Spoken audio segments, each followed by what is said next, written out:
It's right there. Yeah. Okay. Shoot. We live in this motherfucker. Hold on. Let me put this little bubble down here so I can see any of y'all niggas got something to say. Hey, this is the real Leon Duncan. I told y'all I'm gonna start streaming more. Stop doing some of these reactions, just pressing the play button. I don't know. I like streaming. I like streaming on my other channel. Yeah. You know, Okay. Real Estate Lunchbox. I like it when you Guys, stream too. Real Estate Lunchbox, go check it out. We're about to hit 1,000 subscribers because all we do is stream at lunchtime. We talk about real estate stuff because we buy real estate and we do all this other stuff too. Yeah. I got my wife with me today. Got my wife with me. Yeah. I'm with you all the time. Oh shit. Hey y'all, I'm Tamar. Tamar Duncan. Stay out of that I'm box trying. right there. I'm trying to make sure that I'm in the mic too. Can you hear me? Okay? The mic is going to get you. Oh, okay, cool. It's going to get. Go ahead, lean into it. Okay, go ahead. You can lean. Go ahead. I'm Tamar Duncan. Like, we dealing with one mic till the next mic get here, and this is what I got to deal with. What's up, my love? I'm good, man. Chilling. I'm off PTO, so I got to go back to work tomorrow. So I figured, I'll hang out with you for a little bit more since you took me out for the last 2 nights in a row. That was wild behavior.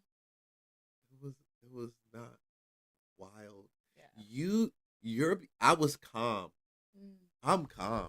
Yeah, you like problems. I'm calm. You like problems. I'm calm. I don't like no problems. You do. See, you like you what? See, the types of problems you like is problems with me. Yes. In a particular type of way. That's the reason why we went out twice. I enjoy in a row. I enjoy seeing you gallop. Gallop? Yeah. What do you mean gallop? You know when you put on something nice and Gallivant? sexy. Yeah, that too. It's when you put on something nice and sexy. When you try to use words Islanders use and you're not an Islander. Wow. Gallivant. You'd like to see me gallivant? Yeah. Oh, okay. Gallop. It's funny. Yeah, like a stallion. Galloping like a stallion. It's a stallion. You're a stallion. Wow. Are we going to get into these videos or no? What the heck, man? Because you just sitting out here flirt with me. People don't want to see you flirt with me. They know we're married. Like, what you flirting for? You got me. That's just how I do. I'm a real one. I just like, Uh-huh. The heck, man. And they come in on my live stream. Can you please close the door and leave? I'm streaming. And close it all the way. Close it all the way. Yeah. What the hell do they think this is? Ain't nothing happening in this world that she can't. It's not life or death, but you know how teenagers are. Teenage girls. It's something else. Man. It is not a problem. I told her I'll fix her tomorrow. She wants it fixed now. Now. She got nowhere to go tomorrow. Now. Now. Fix it right now. Fix it right now. Immediately. Immediately.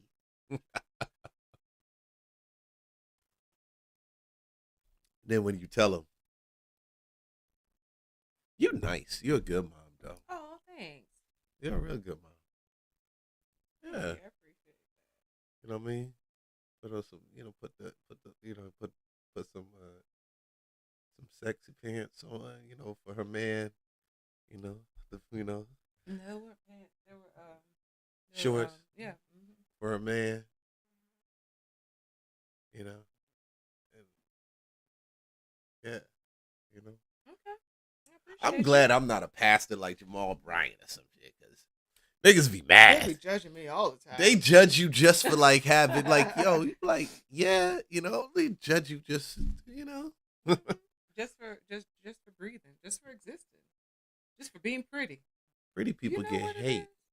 They don't like it because she's pretty. So what if she paid for a BBL? So what if they can't afford to get one themselves? Yeah, she can wear whatever she want to wear. That's what I'm talking about. about. She's a married woman. She a married woman, yo. That should be the space where you should have the most freedom. That should be the Is space. as a married woman being able to wear whatever you want to wear around your man with your man. Look. Yeah, it's right here. Let's play this Jamal Bryant one because honestly, I wasn't even planning on playing this. I just reacted to this already. Oh, you did? I did it like I did a straight like voice reaction to it, but I want to look at this like because but you know I haven't seen it. You haven't seen it? No, I haven't seen a Jamal Bryant because I don't really care about what these people in their relationships. Oh, I don't really care about them like that. I mean, I know you don't. Or it's just that's the picture right there. Oh, like it's that. A gown? That's her. That's her outfit. What was the event? Do you know what the event was? I don't know. It was definitely something with the mayor because they had. Is this they the had, mayor? It might have been. It might have been the mayor gallop because because you had the mayor up in here. Let me bring this up. You had the mayor. Yeah, you did have the mayor up in here. See, so he's posing with the mayor right there, Andre Dickens. Yeah, so that's him and Dickens. I mean, I don't see anything wrong with her gown. I don't like. They said this. Do you see nipple? No. I don't see no nipple. It's literally a gown that has the nude underlayment. That's it. Like I don't even see, and it matches her body tone perfectly.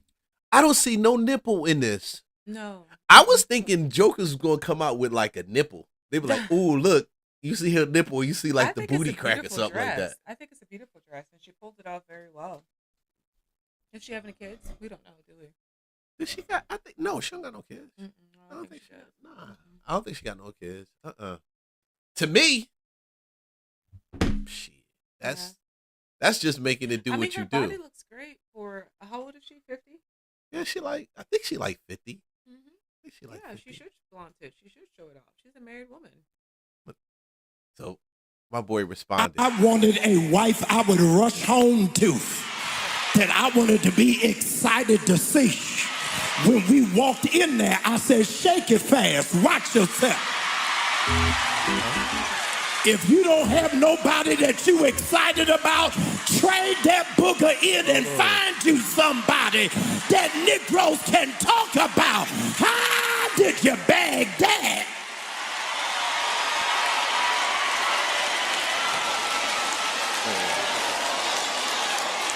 Try it again. Can you? You hear Let me now? say to you, I'm a public servant. I've been a public servant my whole life. I don't mind, nor am I offended, nor am I moved if you talk about me. Have at it. But you ain't gonna talk about my wife. What you gonna do? I mean, like, what type of response is that? You ain't gonna talk about my wife. People could do whatever they want to do. If she come outside looking like that, they gonna talk about it. They're gonna talk about it. They gonna talk about it. What type of response is that? I think that's. All he had to say was, "Yeah, my wife looked bad." Ooh, let me get these other ones. Let me swap these other ones out. I know what I'm gonna do. Okay. Yeah. All he had to say that my wife looked amazing. That's all he had to do. Nah, I mean, I don't know why he acting like he gonna fight everybody. That nigga ain't gonna fight everybody. You ain't gonna talk to my wife. What you ain't gonna do is talk to my wife. What? You ain't gonna tell her. They gonna make comments, man. They gonna make comments. They want to do. Now, I agree with his philosophy, though.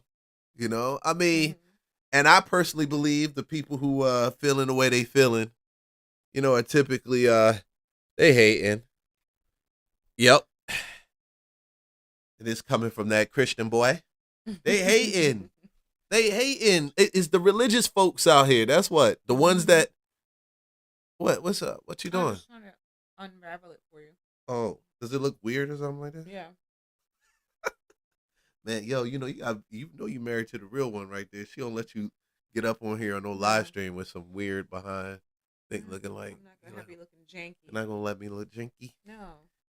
Janky. Yeah. This is my deck. This is my deck. Your deck fit. Your deck hangout. That's my deck hangout fit. Have my cigars on the deck.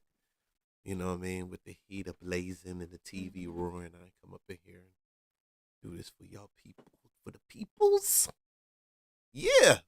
So, my opinion, This is my opinion. My opinion only. That boy ain't. I don't think he did anything wrong, man. I don't think he did anything wrong, bro. I think. Are people talking like he did something wrong? Yeah. Oh, you ain't seen them other cats, dude. They doing reaction videos left and right, like about Jamal Bryant. Dude, they going ham about him. First, it was about the dress. Then after that, it was actually about that statement, like him response. That his response was the clap back. Oh. His response was the clap back. He was like, "Yeah, you ain't gonna talk." That was his response. Oh, and people got offended. People got offended on it. Wow. And people got offended. You know why they get offended? Because it's religion. That's why. And religion has already told us that we are supposed to be pious and covered. They're weak-minded individuals. I mean, yeah, that's true. That's true. I think you dealing with two categories. No, I don't think so. You're dealing with the weak-minded individuals. Well, okay, it's the same thing. When you are a slave to religion, then yes, you're weak-minded. That's true. I wouldn't say that every single person that responded wasn't religion. Yeah, I mean, but you had a lot of them that wasn't of the church, but all they did was quote like church stuff. Is it like, isn't a pastor wife supposed to be, that's not becoming of a pastor wife. They either can't find the scripture or they just quote it, whatever they feel in just abbreviated because or they just were jealous. Because they were jealous. Wear the same dress. Gotcha. Okay. That's what I'm thinking, and I'm thinking the dudes are doing this because either content or their wife look busted. They don't get none. Oh. They don't get none. I didn't say that part. No, they don't get none. Either the wife can't pull that dress off. Yeah, the wife can't pull it off, or they don't get none. Haters will be hating always. They don't get none. That's just what they do, baby. Haters will hate. Give me the next video. I'm over this. I don't care about Jamal Bryant. What you mean you don't care about Jamal Bryant? I don't even know his wife's name, bro. I don't even know. Dude, I don't even. His wife's name. I think her name was Cynthia or something like that. The Bryant. How about the that? Bryant. That's all I need to know. Just the Bryant. What the hell, man? Just the Bryant. What the heck, man? What the heck, the Bryant? I don't care about that. I don't care nothing about that. What do you mean you don't care about that? I don't. They don't pay my bills. That's royalty. That's freaking Atlanta religious royalty. And I don't care. She looks great in the dress. They didn't leave her alone. Moving on. They said our pastor's wife ain't supposed to be looking like that. Baby, so what? They gonna say that all the time. You know this. You don't even care. You be having me out there in the most shortest, bootiest shorts ever. And tall boots. Like, you don't even care. Because you got them long ass legs. That's why. You don't even care. Period. So moving on. But I guess I'm kind of like low key feeling some type of way. Like, about what? I never thought I would feel some type of way about agree with something that Jamal Bryant and me were on the same page. I mean, he's a man. That's true, but before the religion. Obviously, before the religion, because he don't be preaching nothing that's of any worth at all. So, and I was and with the amount of kids he has outside of wedlock, yeah, that man is the man. Okay, yeah, that is the man. You were different. Okay, you're way different. You're way different. You're not like that. So I mean, at the end of the day, I know. I think I was just standing up for freedom and liberty. Just like stop all this religion. What do you mean stand up for freedom and liberty, bro? Yeah. What do you mean by that, babe? Like stand in your liberty in Christ. Like forget what they think about you. You see, the thing is, you can't correlate yourself with a Jamal Bryant because Jamal Bryant is the type of guy that has to have that type of aura around him 24/7, meaning that if she didn't dress like that, she probably would be the next victim of who he steps out on. That's what I was saying, yo. That's what I meant, yo. That's exactly, yo. You knocked my earpiece out, yo. That's exactly it, dude. That's what I was like. They don't dress. She wasn't dressing for him. Listen to me, but that's the reason why I say you don't correlate because you've dressed me like that for 19 years. And you're not trying to step out on me. So I'm like, it's not the same. You can't put yourself on the same wavelength as that man. So don't ever compare. I'm not comparing. What I realized, I said that they didn't do that she didn't dress for Jamal Bryant. She dressed to let all the keep his other eyes chicks on know. her. I know Mhm. that. You know what I'm saying? I mean, it's I got Atlanta. that joint. It's Atlanta. There's a lot of baddies out here. There's a lot of baddies out here that have money, that take care of themselves, take care of their skin, and that are either divorced. So they coming young. after him. So basically, you're every- trying to say they coming after him. I don't know why he's not an attractive man, but a lot of women chase after money, unfortunately, and not You after trying to say that? value You trying to or say that nigga ugly? empowerment. You or trying to say increase. he ugly? He's not attractive. He's No. not attractive.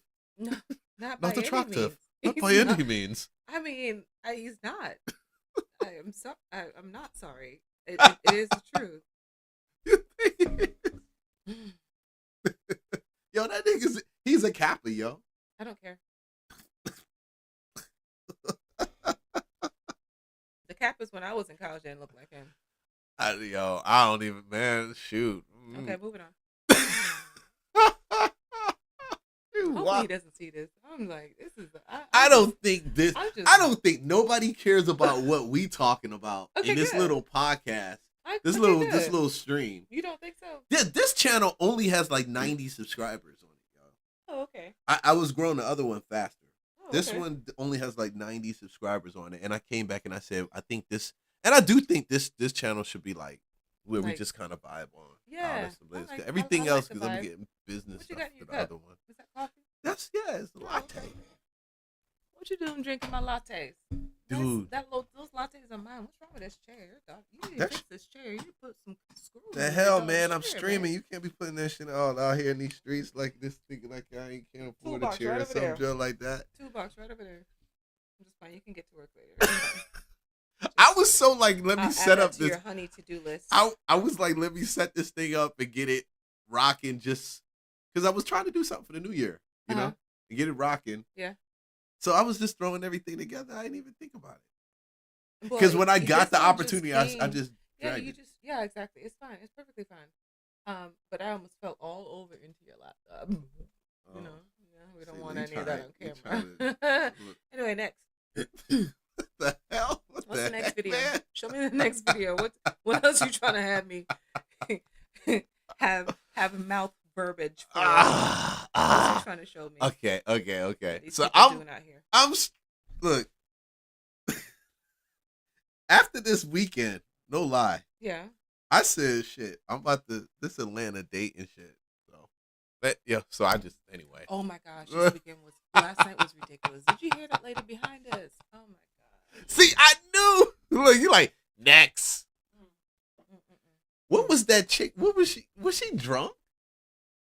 Well, I overheard her talking. Fuck it. She was drunk. We all knew her ass she was drunk. said- she The said question to the is, was waitress she? that- Was it just? I have no idea, Leon. She I was mean, torn. She was on another planet, another dimension. Okay. Even the owner is looking at her like, man, can you be quiet? You doing too much. But show me this next video. Come on. All right, let's do this next one. Okay, so dating in Atlanta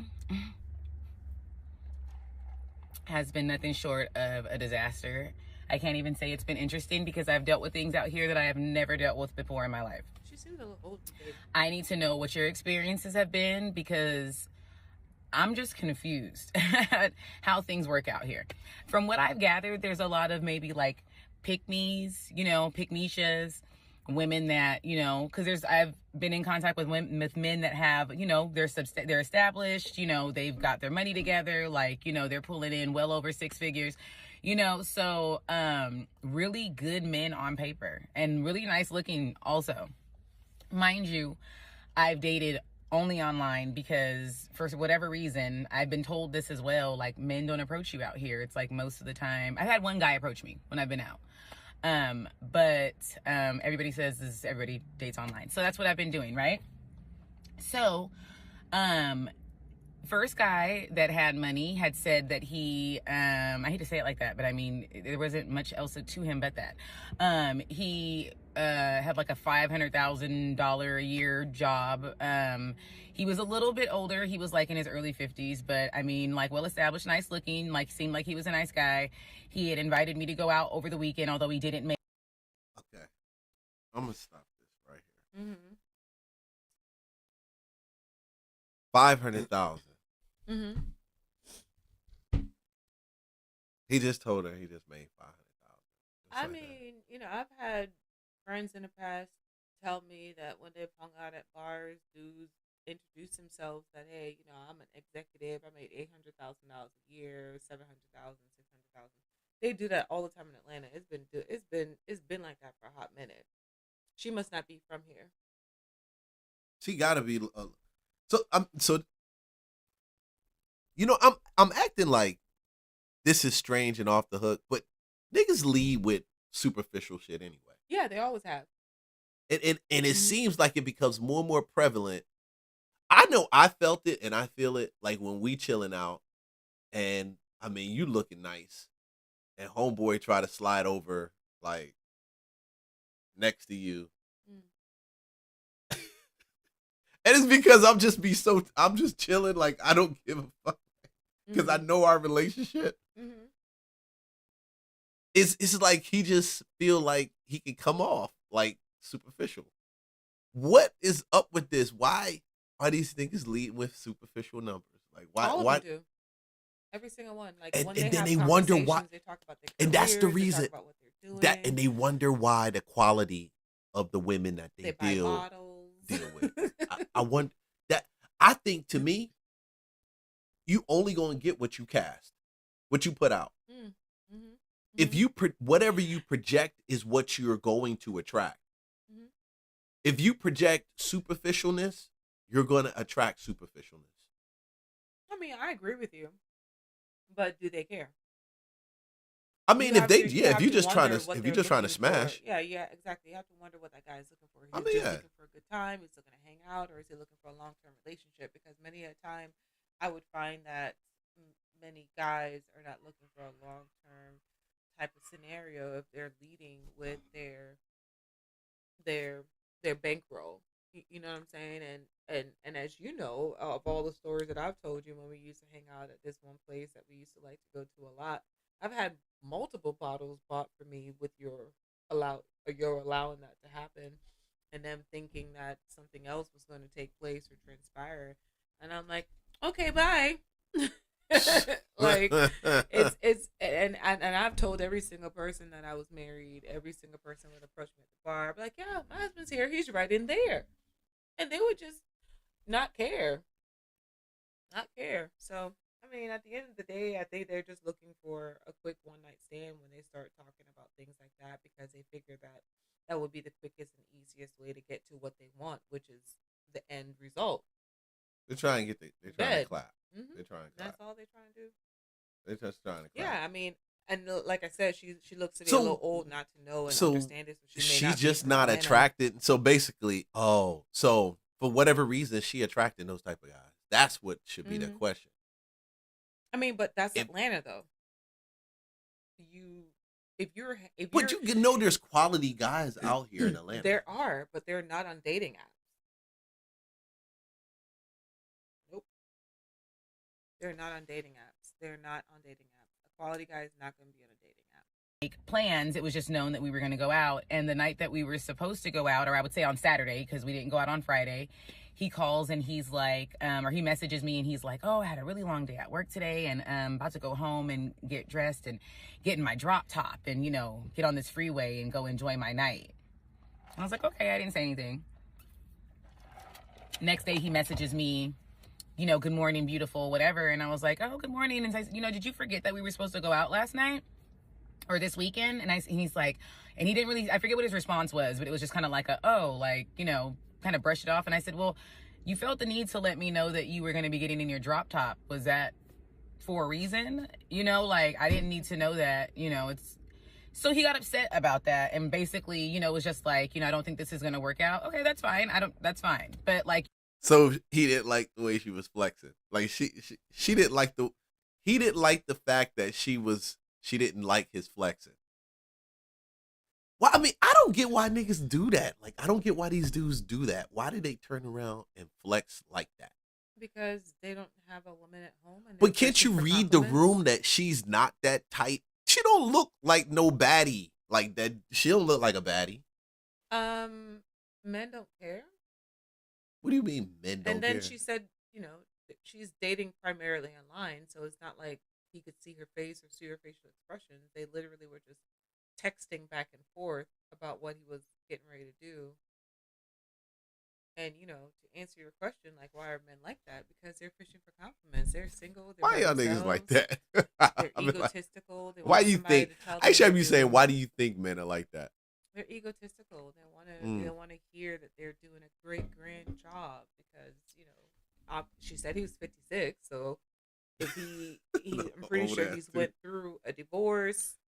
And Low key, I be asking these questions, but I already know the answer to the damn question. You just want to talk through it. I just want to talk through it because when I even look at it, I see it and I see like dudes that go off to a point, they get 60, 65, 70. Yes, now you ain't got nobody around you. You see him all the You time. ain't as fly as you thought you was when you were like in your 30s, your 40s. You gotta fix that suit by your damn self. Go break yourself some rotisserie chicken and put it in some chicken broth and all that. They gotta figure it out. They gotta figure it out. To me, that's the quickest fucking way to die, bro. That's the quickest way to die. The thing that always gets them that's the fastest way out. It's the fastest way out because they're always going after the younger ladies as well. They're not going for anybody in their age demographics. And most times, people in their age demographics would date them. They would give them time. They would give them time of the day, and be perfectly fine. But they always go for these younger women and then try to impress. And then they think that they have to say these things to impress these younger women, because that's what the superficial world is telling them that they see for themselves on social media. These older guys on Facebook, because they're not on Instagram. So you say they only perpetuating what they're only giving off energy based upon what they see on social media, because they're trying to go for. She's 43, he's 56. Like that's a huge age gap. You know what I'm saying? So he's going for a younger person. He needs to stick in the 50s. He's almost 60 years old, bro. Like he needs to stick within his age demographic. That's the issue that a lot of these guys are having out here. They try to go for the younger women, and it's not ever going to work. You're rubbing things in my face, like to say what? Like I know you let me know how much you made a year. Like I don't need to know that you're riding around in your drop top. Is you coming to get me, nigga? Like, I don't understand. Okay, so that's one thing, right? So this other guy, he was about my age. He was, I'm 43. He was like maybe 46, 47. Tall, dark, handsome. He was like really nice looking guy. And this is our first conversation. So we exchange numbers or whatever off the net. Like he gives me his Instagram and accepts me and lets me see this lavish lifestyle that he lives. Okay. He's like, going on trips. Every woman in the like, he's not showing the women's faces, of course, but you can tell by their body structure and just like, see little pieces of their hair, whatever, their skin tone, that it's not the same woman. But he's everywhere, right? He's going to like these events. It looks like it may be kind of like work events or something like that. And then he's also like, on vacations and like, it's just like all this like extravagant stuff. I've never, right? So I'm just like, oh, okay. And then after he asked me if I took a look. I gave him my Instagram too, of course. He asked me if I took a look, and I'm like, yeah, so he's like, basically in so many words, he's like, I just wanted to let you know that I'm really about this life. I'm like, okay, I don't remember what he did, but he made it very clear that he made good money also. So then he asks me, how I feel about STD testing. And I say, oh yeah, like I recently was tested. And he's like, yeah, because I like to get that out of the way. You know what I mean? Because if we're going out on vacation, or we're going out of town together, he's like, eventually. Is that like, that is really that common now? That you go from like how much money you make to STD testing? Like, so you make 150 or I make 250, 300. Okay, tell me your STD. Like it sounds like you guys are getting ready to like y'all just getting ready to just smash. Babe, didn't you have these questions when you were in college? I know we've been married for 19 years, but those are conversations that I used to have with men when I was dating. But doesn't seem like you dating for any purpose. Like motherfuckers ain't dating for a purpose. They just dating to get ass. Not necessarily. I mean, at the end of the day, if you're going to be pursuing a relationship with somebody and it's gone past the talking stage, now this right here at the inception is kind of wild because this does give the impression that they were just trying to get together to smash. You know what I mean? But in the real world, you would have that conversation The down the line after standards you to get me is past like a certain talking stage. the standards are so freaking low. Yeah, I mean, Like I she's would see that 43 I would see that if when we're in high school. in Like college. in college, Yeah. in high school.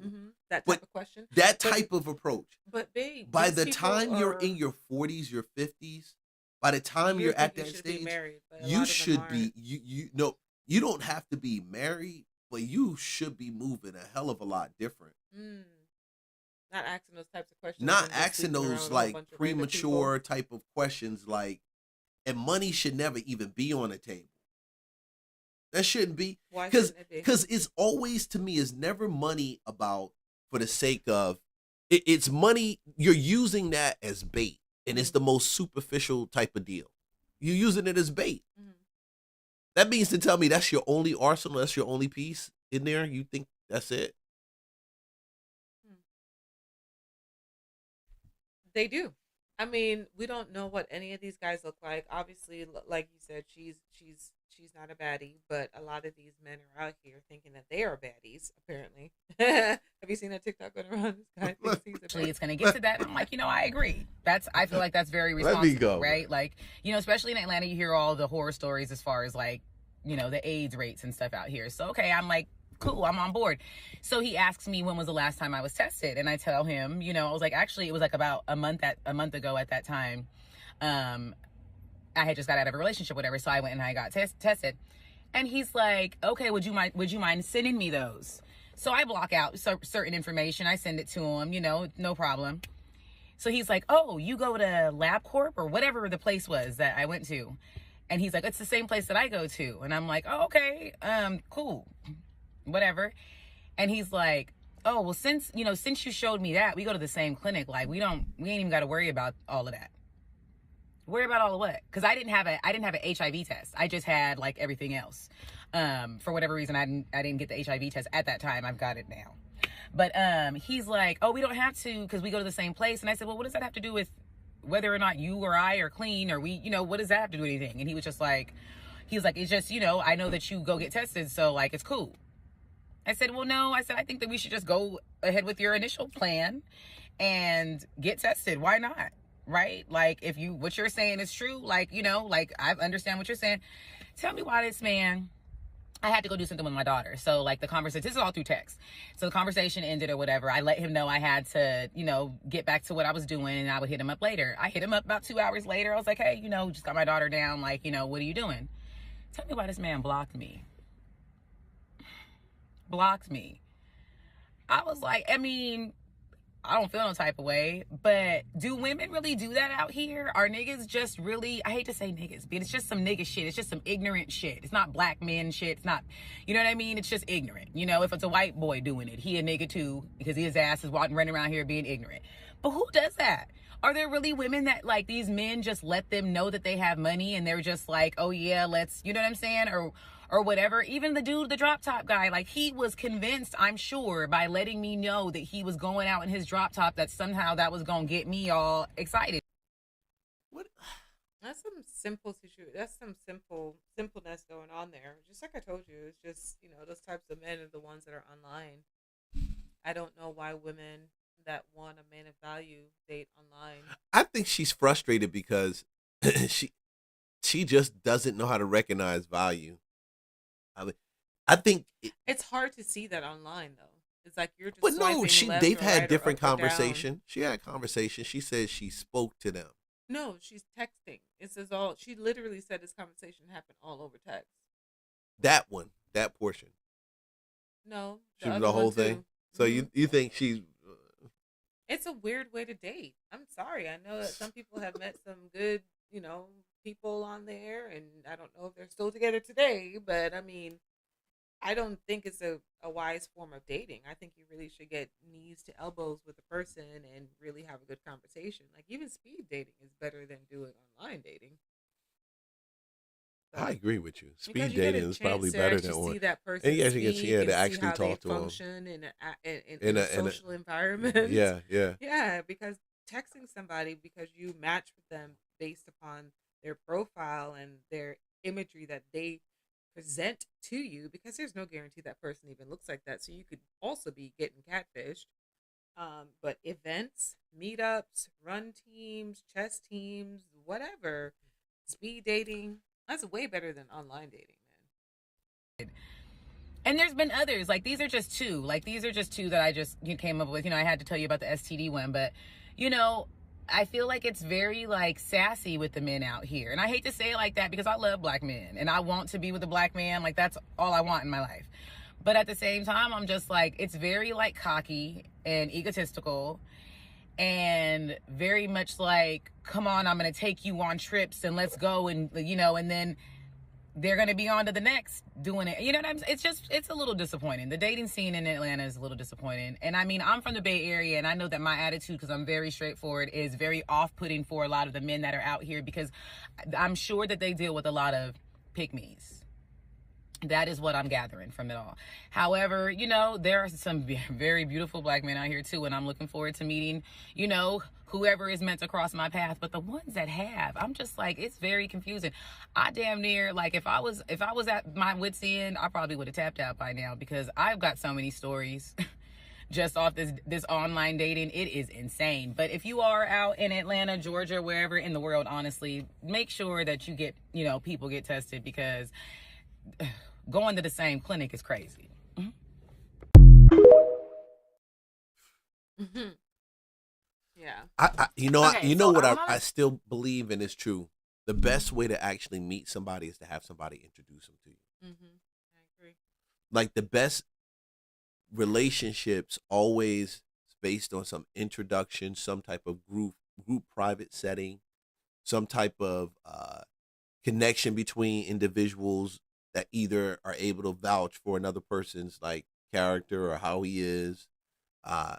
But you don't get none of that if you don't even have community. You see what I'm saying? Mm-hmm. So if you don't have community, if you're not in a sense of a community, then you don't get that. That's true. And online, I get online is a type of community, and that's what you get within that type of community. I mean, that's the characteristics of that community. People can come into the online community pretending to be somebody else. Yeah, anybody. I mean, all the time. All the time. You have frauds all the time. You know what I mean? Mm-hmm. Saying they one thing and then they something else.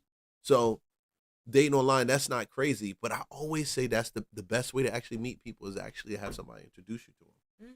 Mm-hmm. That's the best one. Those are the best connections. Always. What's up? Oh, yeah. It's fine. I already texted her. Oh, boy. Okay, cool. Let's roll. Let's rock with this. And I almost started crying in the middle of the date. So me and my friend, we were leaving this restaurant and this guy and his friend stop us and start talking to us. Now, I swear up and down, I know.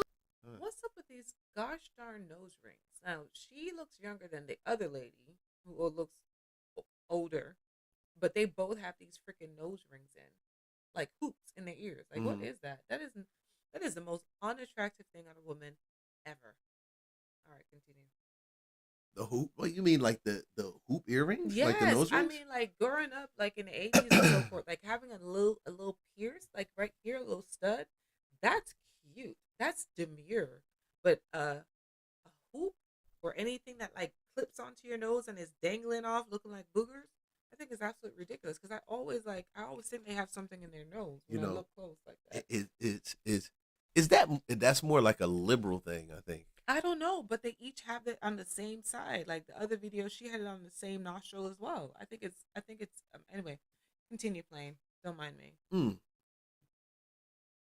I guess you saying that you see more of that. Yeah, I don't like it. The guy who talked to me was 24. I swear he said his friend was 21, and I was already just like, oh, y'all are a little young, but okay, whatever. He seemed normal enough, kind enough, so I let him walk me to my car, and I got his number. Now, for the next week, he was texting me pretty much like every day, and he was like trying to hang out a couple of times, and I kept ducking him. I'm not gonna lie. I was just like, I don't know, 24. Like, I would prefer someone who's my age. I'm 28. And I was like, I don't know if I really think he's like super cute. Like, he was handsome, but I was like, am I really into him? So I was kind of making up some excuses, but I did finally agree. He was like, let's go get some drinks. And I was like, you know what? Okay, let's go get some drinks. Let's hang out. So anyways, the day of the date, I did not feel like going. I did not want to go, but I felt bad because I had already said yes and I had been ducking him that week. So I was like, That's the sign. To me, that's the sign right there. What sign? Already off the top, she didn't feel like meeting up. That's enough to tell you that that's heading in the wrong direction. Yeah. I mean, because you don't even feel it. She didn't even use her level of discernment right there. Like, after she said that she didn't feel like going, I was like, why am I even listening to this? Like, you knew your discernment, your spirit was telling you not to go. Like, there's got to be something that happened. Because if you're about to cry in the middle of a date, oh my God. Suck it up and go. I pull up into the parking spot and I was like, hey, I'm here. He's like, okay, I'm 5 minutes away. The place that we were originally going to go was closing, but I was like, hey, I know somewhere that's like pretty close. Let's go there. So I get out my car. I walk there. And I'm texting him, asking where he's at. And he was like, oh, me and my friend stopped for Shake Shack. Why is your friend there? Okay. Why are you guys getting food? Okay. So I find a table. I sit down. From the time that I parked to the time that I sat down and he finally showed up, it was like 30 minutes. So I was like, okay, I already didn't want to be here. Do you know you have 30 minutes? Do you know you have 30 minutes? I was like, I'm giving you 30 minutes and then I'm going home.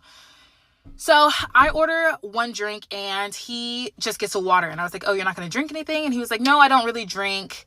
And I was like, yeah, but you asked to come out and get drinks. And he was like, yeah, I just wanted a reason to hang out with you. Okay, cool. No problem. Surprisingly, I was having a good time. Like, the conversation was flowing. I was laughing. He was laughing. Like, it really wasn't too bad. There was a couple of things that he said that kind of, I was like, I don't really like that. He jokingly was like, oh, I could tell like you was a bully. You was mean in high school. I don't like that. He said that he likes to troll people and I'm okay with joking around, but when you don't know me well enough, and I feel like trolling on like a first date is like, don't you want to make like a good impression first? Like, why would you be trying? That's the millennial stuff right there. That's that young bull stuff. It That's that young Gen Z. Yeah, I'm sorry, Gen Z. That's the Gen Z thing right there. Yeah, I'm sorry.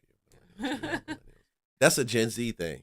Yeah. Like, why you Gen Zers like doing that to like the girls and y'all think that's attractive? First of all, why did she even give him an additional 30 minutes? Yeah.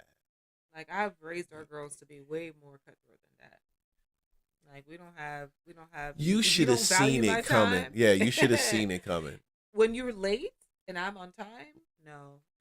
But, and that's the first date? Oh, yeah, no. But I think she's so young. That's the thing. When you young like that, you at that age, you tolerate more. You tolerate more. I don't know where she got that from. I don't know if it comes from her parents or whatever, but that's being gullible.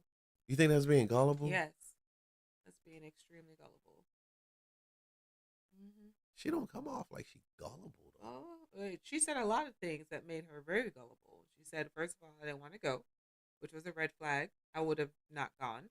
She went ahead and said, "Is that gullible, or is that really gullible, or is it more like to Shake Shack before they went on their date?" Yeah, that shit would have killed. That shit would have. That shit would have. She waited 30 minutes.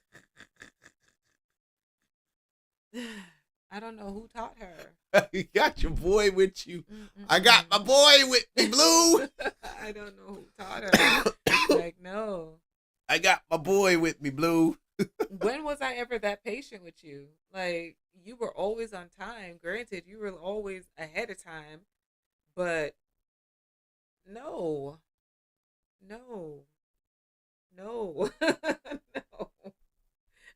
I've showed up to dates before we got married, shook the dude's hand, saw it was wet, and walked and said, "Hey, I'm sorry, my mom got something going on. I gotta go." I didn't even make it inside the restaurant. If I feel off, I was out. Played that nigga. I didn't play nobody. You played him. You was off. You was out. Bang. Anyway, I changed my number multiple times when I was coming up. Play. That's what I'm saying. She gullible. She gullible, babe. How the heck you gonna let this dude text you for over a week and you were not interested? I'm like, why are you stuck around? Like, Yeah, what made her change what made her change her mind like that? Yeah, she gullible, man. To say or do things specifically like to make me mad or like pick on me. So I was like, oh, I actually am a nice person. I've always tried to be a nice person. So no, I wasn't a bully in high school. And I told him I didn't really like that. Whatever, neither here nor there. And then he said that I asked him, because I date to marry, I asked him like his views on marriage. And he was saying that he had You're right. This is done. This is done. What the hell? I thought she was just dating. I thought she was just talking about like she was just dating to date. She know what she dating to marry. That's 28 years at the old. beginning of that joint. You should have seen that shit coming. That's what I'm saying. She gullible. Like, That you get that little feeling in you that say, this is not the right move. You just, if you don't even feel like doing something at that stage, why would you go and still do it out of what kind of obligation is that? You would say that's gullible. I just think that's something else. I think that's What do you think it is? What do you think it is? Okay, we saying naive, gullible, ignorant to like herself and like almost like the signs that she has in life. She's gullible. She's because jaded. She was easily persuaded. Yeah, so that's what gullibility is. It's just like, but nothing. What persuaded her though? The guy kept on asking her. He kept on persisting after he got her phone number. Let me get the definition of this damn word. Gullible. I just told you. Let's it's easily persuaded to believe something. Credulous. Let me go on this one. Oh my gosh. Yeah. What are you doing? You know. What is the definition of the word gullible?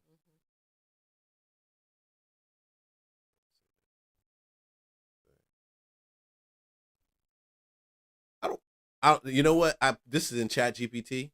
I don't like it. Like, I realize now, I like what Gemini allows me to do. Okay. It sounds, we can hear it. You? Is that the reason why you mentioned their name? I would prefer for you not, if they're not paying you.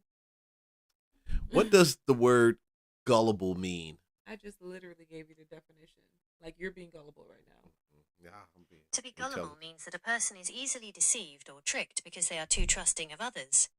If someone is gullible, they tend to believe what they are told without looking for proof or questioning the logic behind it. That's what I'm saying. That's gullible. You're looking for proof instead of questioning the logic behind it. There's no proof being provided.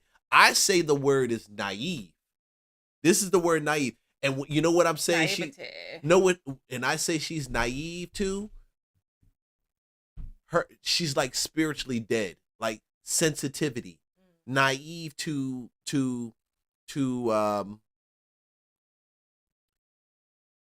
like that inner person in her spirit, right? In that her inner inside. Yeah.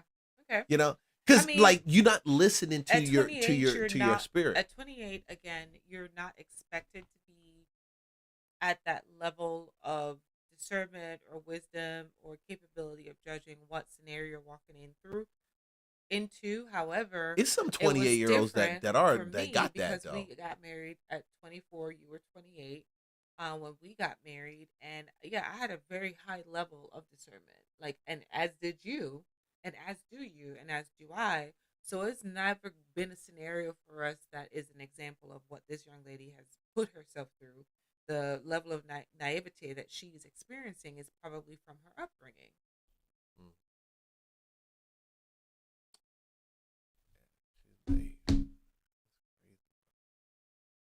Seeing like a lot of great marriages growing up, so it's not like top priority. I understand that, but I am definitely looking for someone who like really values marriage. I understand that things happen, but I was just like, okay, cool. Anyways, time is going on. Like I said, I'm actually having a good time. I finished my drink. I'm feeling it. I'm feeling good. And I realized, oh shoot, like the bill has been sitting on the table for a minute. So I go to grab it, and then I'm like, the bill? that's been sitting on the table for a minute. So then I like reach into my purse and I grab my card. He sees me grab my card. He sees me put that card, and I put the bill back on the table with my card. And it's like, oh, he really isn't about to pay. So I only got one drink. With tip, it was like $21. And I swear, once I put that card down and like the waiter came and took it, I had to fight back tears because I'm so used to the absolute bare minimum low effort men since I've been trying to date in Atlanta. And I'm like, here we go again. I didn't want to be here. You've been hitting me up all week. You suggested that we do this. Why aren't you paying? And I'm not even the type of She nailed it. Low effort. She nailed that. There's a lot of minimum low effort ass things, and they always be trying to take other people's shit too. Yeah. And I'm like, and you have the most minimum lowest effort. Like you don't even know what pressure would be like really to handle Jules. You don't. You really don't. See, that's why a lot of the women just want to be handled the right way. They just want to be handled. Now, if you crazy and you off the wall, shit, you're gonna get handled accordingly. But I don't believe every last woman is like that. Like, it's some reasonable women out here, you know. But real talk, I don't know what that lazy shit is with these young dudes. There isn't any. I mean, because if you think about it, the majority of men are raised in a single family household, and most times it's not the father that they're being raised with; it's the mother.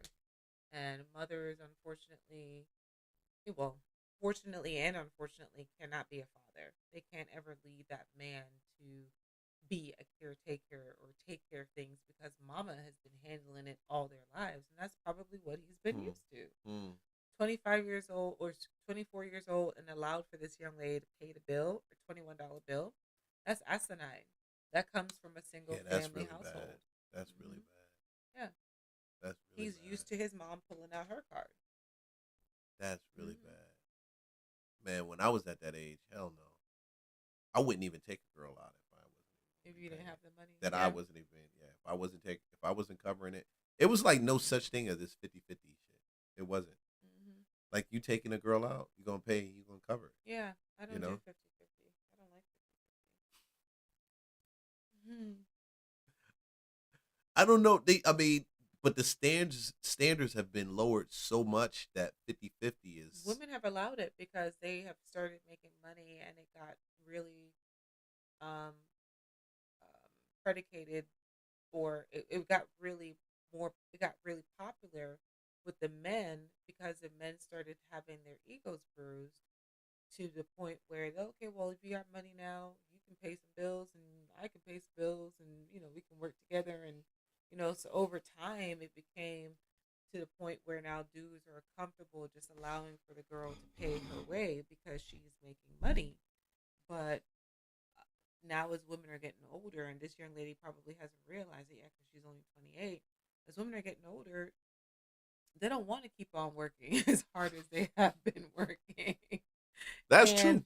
They want to be able to be with a spouse that they can lean on and rely on in the event that she wants to go home, bake cookies, and do something else.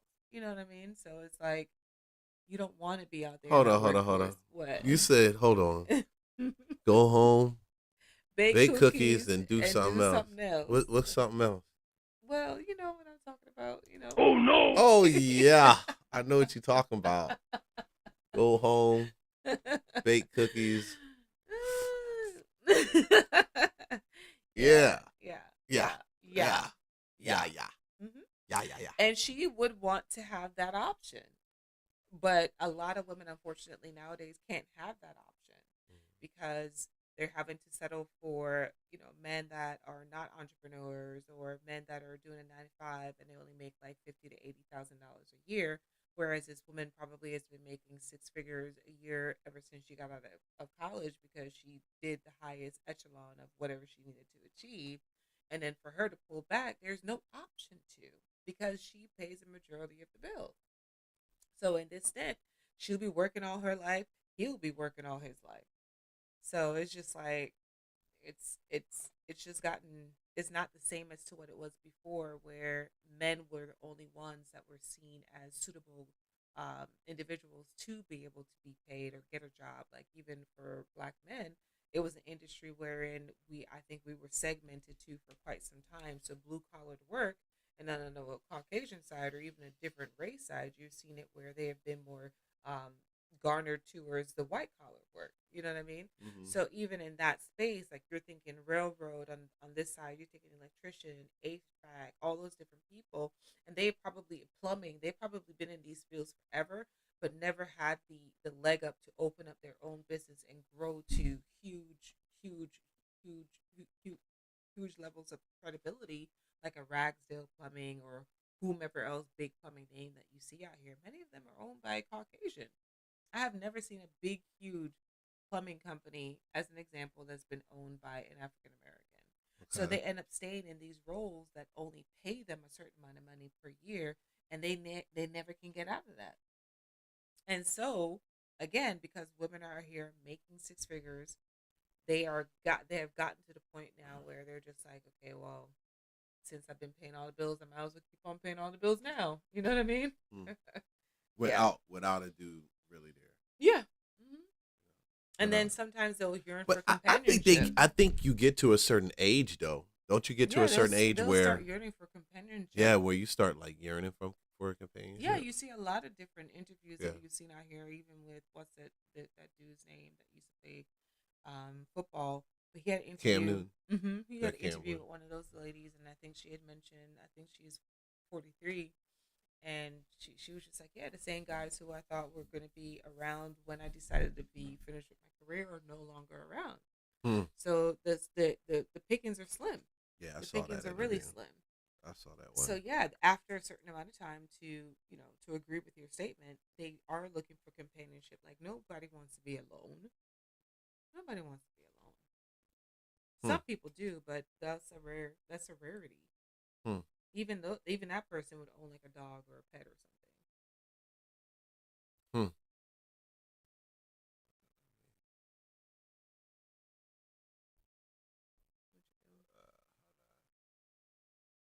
Cool.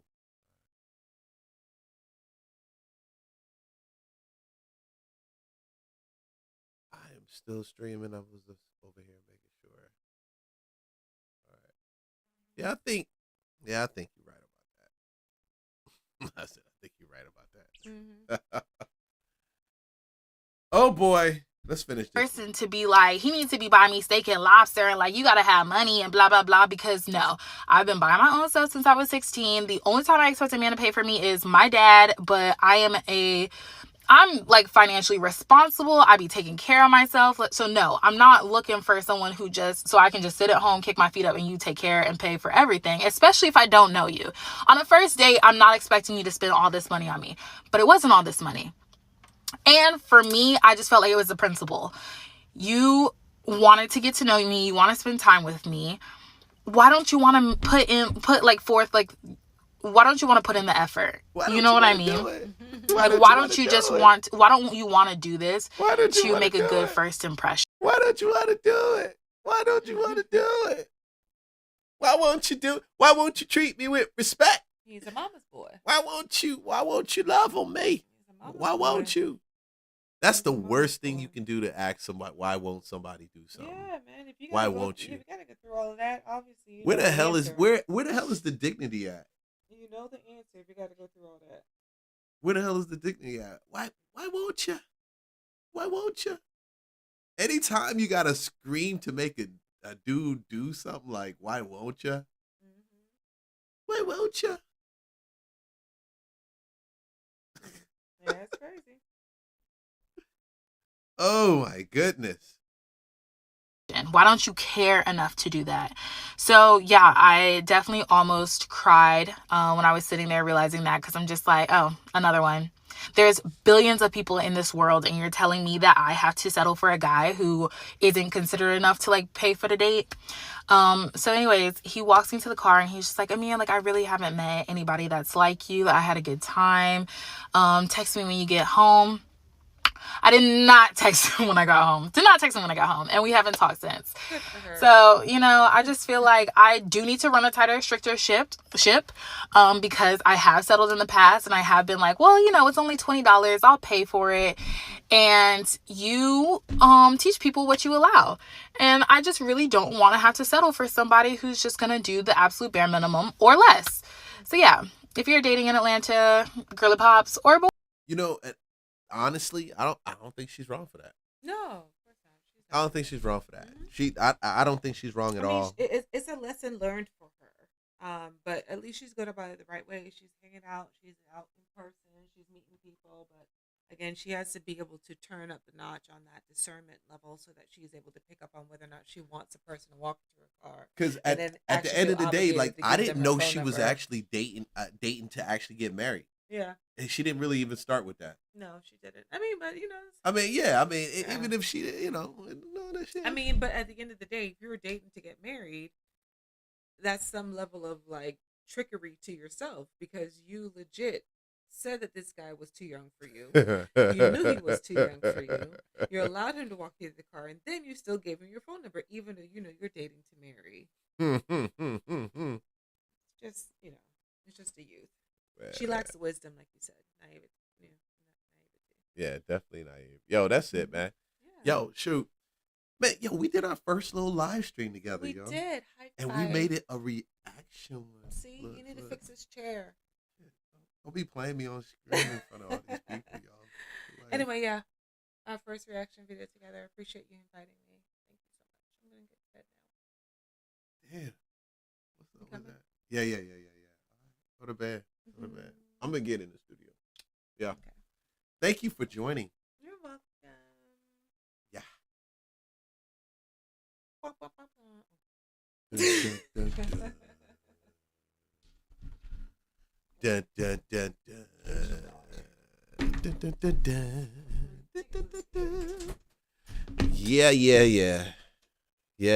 Yeah. Dun, dun, dun, dun. Dun, dun, dun, dun, dun. Yep. This is what we're doing right about now. I'm going to take a second. Thank you for joining on The Real Leon. Duncan. Got a chance to do most of this live stream with my wife, Pooh. And since I started this little streaming deal, hold on 1 second. I'm paused.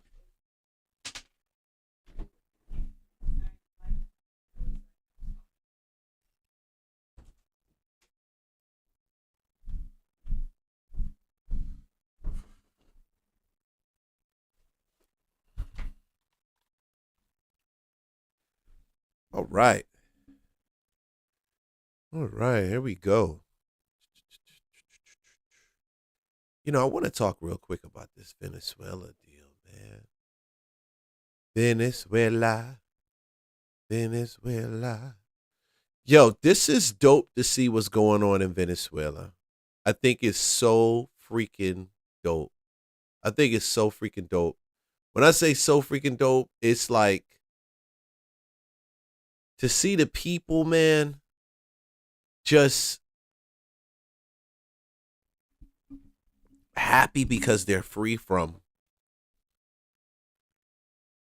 such a cartel-driven regime. I mean, to me, that's so freaking dope. That's dope. But of course, it doesn't seem like there can never be a win-win celebration portion when you talk about what takes place with people in our society who figure that Trump invading or taking this guy out in Venezuela is to the best interest of the American people. Let me put these back on. So, in turn, this is what we get. Get a lot of this craziness that's taking place, but nobody gets a chance to ask Venezuela what they think about it. So, I ran by this. The Venezuelan people are happy, man. They're happy. I've seen so many videos of these Venezuelan people that are in the street. They're doing interviews. They're talking about how they're just thankful for the fact that Donald Trump took them out of this, removed what was taking place removed their dictator out of that position. So when you sit back and you really see that, it makes you think, man. Even when we have a regime or a president in place, that the best way to put it, I mean, it's a win-win on both sides for the Venezuelan people and for us, you know? So I think that's really dope, man. I think that's really, really dope. Let's run this. Okay. As a Venezuelan American, I got some shit to say. My family, my parents, my sister, my extended family, all lost everything. Their work, their savings, their investments, gone. Wiped out by a narco-dictatorship that has held Venezuela in a death grip for over 25 years. And what happened to my family has happened to millions, and yes, millions. The Venezuelan exodus is the second largest displacement crisis on earth after Syria. This is not just a tragedy. It is one of the great humanitarian disasters of our time. But the suffering doesn't end there. This regime has jailed hundreds of political prisoners. Thousands have been murdered simply for speaking out. More than a third of the population has fled. 1/3. Not for better opportunities or for the American dream, but to survive, to live. You know, it's crazy. I had a house that I was rehabbing, and a buddy of mine introduced me to these guys from Venezuela. They ended up redoing my basement at the same time, but introduced me to them. They did, before they even did my basement, they did the rehab project, which is the reason why I let them do the basement. But man, when I shook the guy who was the general contractor who was over his crew, it's like, his hand was so freaking big. And I'm like, this dude got big hands. Like, really? Like, you know, he's like, thinking you're a guy, you got big hands. It's weird. No dude wasn't saying another guy got big hands. It's weird. But it had a real firm, real strong grip. So the guy who introduced me to him says, hey, man, Camilo is Venezuelan ex-secret, special forces. I'm like, the hell? So he saw both sides of what was taking place. In that same time, had been approached by other people in the United States, like other Venezuelans that were here, that had cartel ties to do cartel things with them. I'm not making this up. I'm not making it up. And so he stayed away from those guys because they wanted him to do cartel stuff. Maybe I shouldn't be talking about this on YouTube. I don't even know, but I don't even know what Camilo is right now. I plead the fifth. But at the end of the day, we got so many Venezuelans that are here. Ever since this border situation happened, they were the same Venezuela. It was the same group that they were sending a lot of their cartel people over here. So it's crazy to actually see how they're celebrating it, because they were going through a level of craziness. It seems like the world doesn't even know what was taking place over there. I mean, I heard reports of people getting tortured, getting shot out in public, like mass assassinations. I was trying to figure out, it was a lady that actually ran for president. They said she won just probably about 60 days ago. And it's funny, this happened right on the heels of her interview. She made her way over to Switzerland. I think she was in Switzerland or Norway, accepted the Nobel Peace, I think it was the Nobel Peace Prize. I think she got the Nobel Peace Prize or humanitarian award, and gave it to Trump. And she dedicated it to Trump. But she had to flee out of Venezuela because they were trying to assassinate her and her whole family. That was just 60 days ago that she got that. Now 60 days later, and I'm listening to the report, I'm like, wow, that's crazy. Crazy. So this dude was sending cartel over the border and then also oppressing his people. This is crazy. Because staying often means death. And while the world may see Venezuela as a collapsed state, what it is in reality is an occupied one. Our territory, our natural resources, and our institutions have been overrun by hostile foreign powers. Iranian militias, Chinese corporations, Russian intelligence, all exploiting our country with impunity. Venezuela. Wow, Russian intelligence. And now, of course, I don't know what he knows. It could be allegedly. But I'm pretty sure, you got to see when you get to some of these countries, like we know we got the CIA, we know we got the FBI, we know we got homegrown militias, we know we got, depending on what state you're in. They would actually know if a foreign entity would be operating on their territory. I mean, dude, we know when Chinese nationals purchase land in the Midwest now. They would definitely know this. So it's weird to me when I'm sitting back and hearing people argue about why did Trump invade Venezuela? You got a hub of communist, socialist, enemies of the United States hovering over a large reserve of oil. Lost the presidency already and then tried to assassinate the person that they lost against. And then you would really argue that this is something that's legit? Like, yeah, they overthrown a dictator. Bro, I don't know. People just amaze me sometimes. It's no longer just a local crisis. It is now a geopolitical threat that endangers the entire Western Hemisphere. It has become a launch pad for an authoritarian expansion in the Americas. And in the midst of all of this, one woman has dared to lead the charge for freedom. Maria Corina Machado.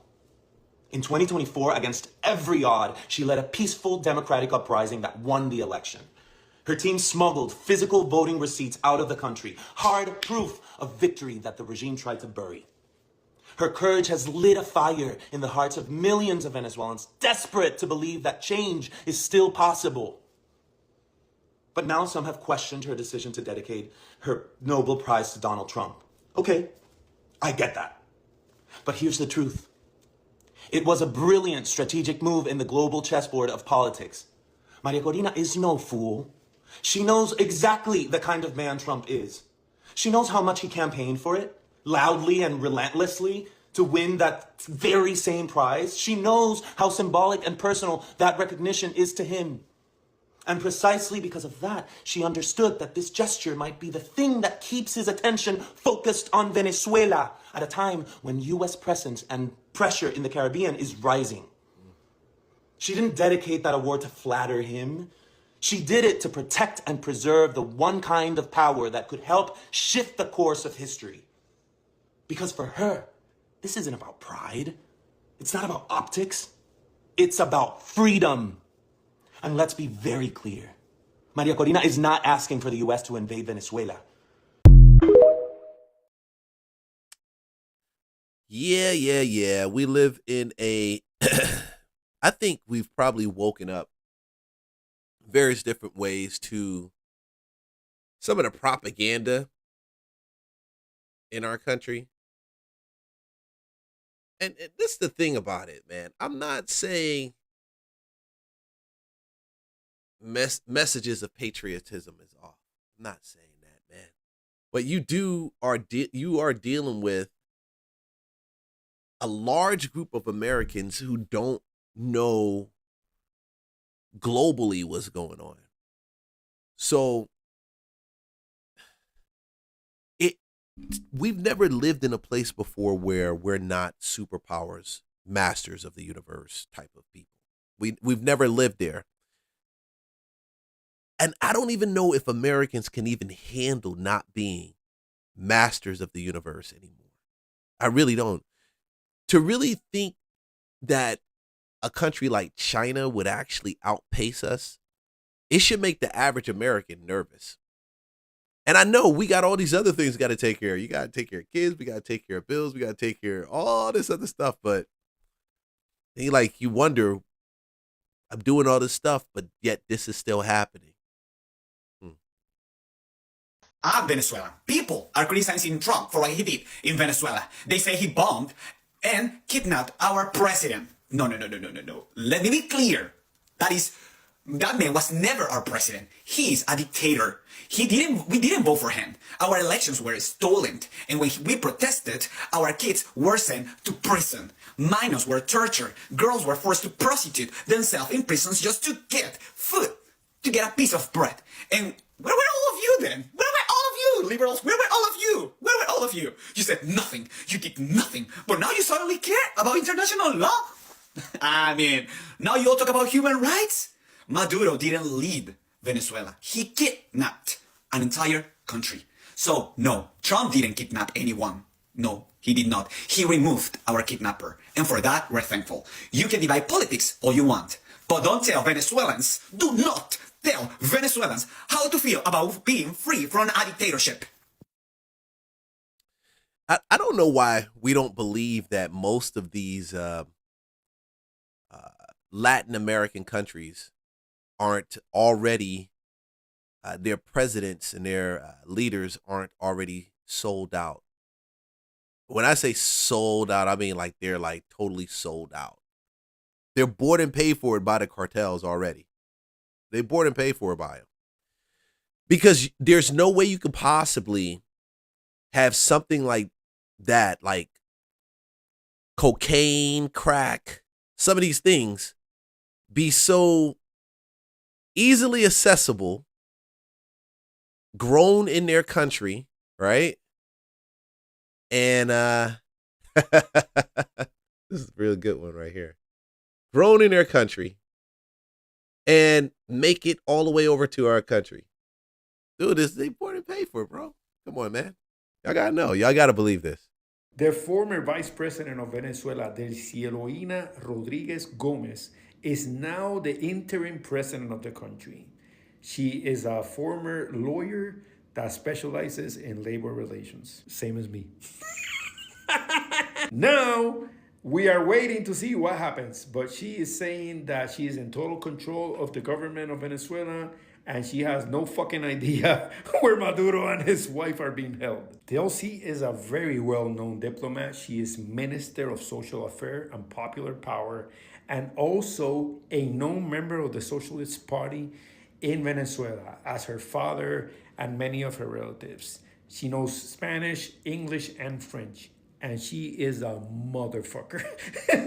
She has a lot of knowledge, and she also manages in the industry of oil. She's been doing it for a while. She was called for a couple of violations of human rights by the European Union and the United States. So I don't know what Donald Trump did better. I think she's fucking worse than Hugo Chavez. Possibly worse than Maduro. She worked with both of them, so we'll see what happens. But this is becoming a very interesting process. That woman knows her shit.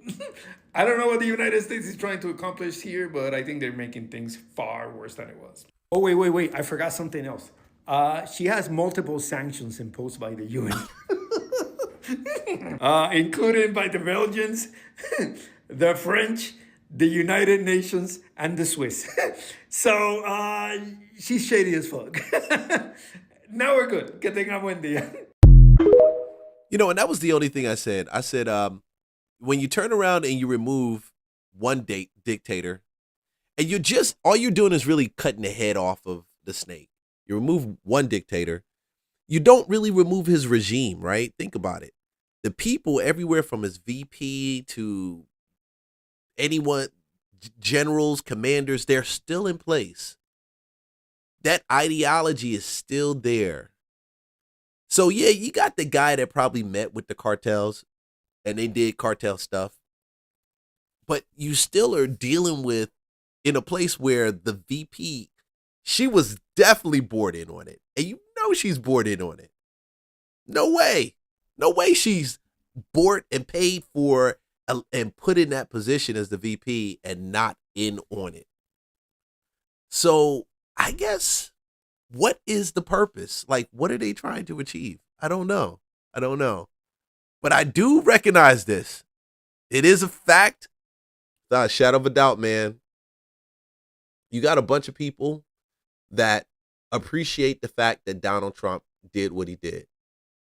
And whether we want to be sanctimonious, hypocritical, larger than life Americans and say, hey, why did he do this? And we don't need another war. We don't need another this.